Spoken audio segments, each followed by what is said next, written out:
Derek, an incredible ending there. Just sum it up for me if you can. Yeah, obviously we're having to do it from the hard way, coming from behind. There's two things to it really. I think that we disappointed with the first goal. We talked about not just sailing the ball forward. Mo Salah protects their back three really well. We wanted to try and get those overloads in the middle of the pitch to work the ball, and obviously we're guilty of trying to do the right thing when we lose the first goal, and on transitions they were good enough to punish us, Dundee. So really it's a goal that was self-inflicted, but we're trying to be a bit more measured on the build-up and use the pitch, and we're disappointed with the first goal. Obviously we huffed and puffed after that. We had some good opportunities. Marley should score with a header. We had a couple of shots in the first half, but it was a key moment was when Dundee got out to 10 men.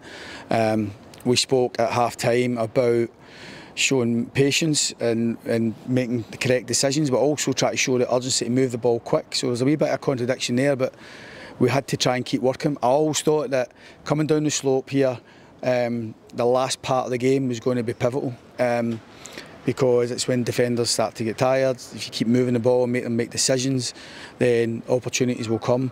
But we hit the post. Brucey hits the post when he comes on, and then they got the part, score from a long goalkeeper's kick.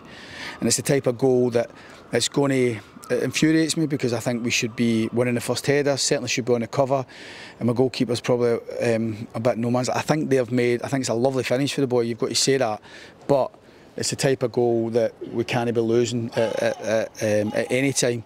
And it gives Dundee a brilliant advantage, 2-0 up, gives them energy. And we had so much to do at that point. We had all the possession, we had all the shots, but we needed penalty box movement as well. I thought we were getting there just before they scored their second goal, but we had it all to do. And credit to the players, I make the changes, I can throw what I've got, but I think every sub helped, really did. Jack and Gary Mackay-Stevens on the right hand side was far more dynamic than what we were getting. I think Matty was a constant threat, and he was a huge part in that second half. He showed confidence, personality, everything he'd done. He was productive, whether it was a corner, a free kick, a shot, a cross. He gets 2 goals, and it's a brilliant feeling for him.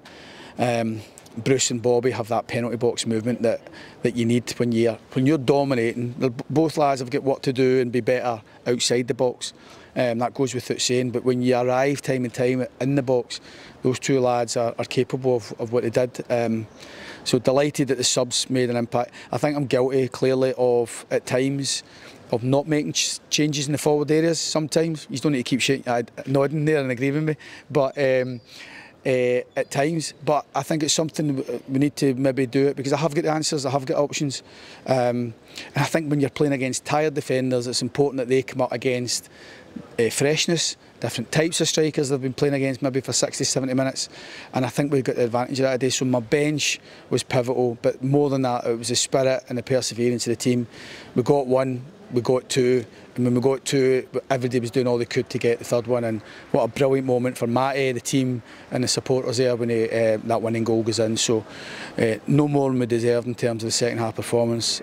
Hopefully this will be a reference that we look back maybe in March, April, when we look back at hopefully a successful campaign and where we want to be, and we look back at that game at Dens where against all the odds we turned it round. And you know, I love working with these boys. There was a reminder to them today about the responsibilities. There was also a reminder to them today about the attention to detail, but also a reminder to them in the pre-match meeting about we're a good team. This is more or less the same team to last season that done so well, and sometimes I can say it and I can reinforce it, but you need results to confirm it, and hopefully today is a confirmation to the team that this is us up and running now.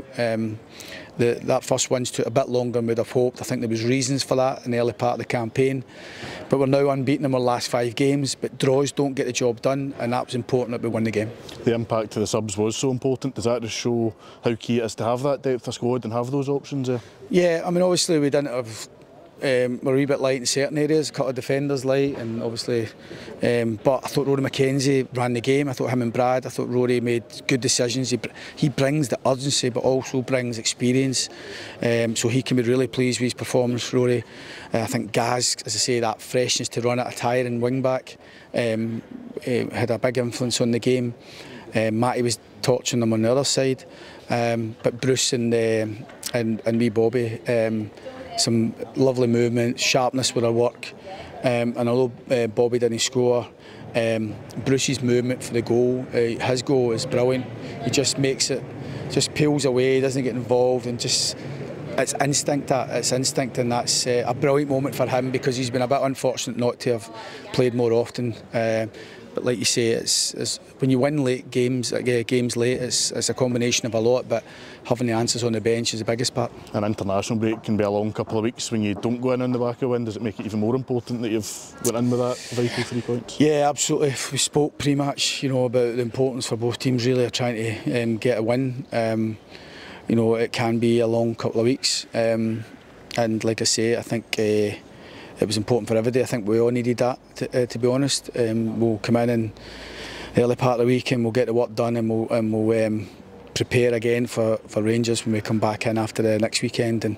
But with some work to do with some, it'll buy us a bit of time, hopefully, to certainly get Stu Finlay back, and 1 or 2 are carrying some knocks. So we'll take it. I mean, it's madness the whole way the league structure is.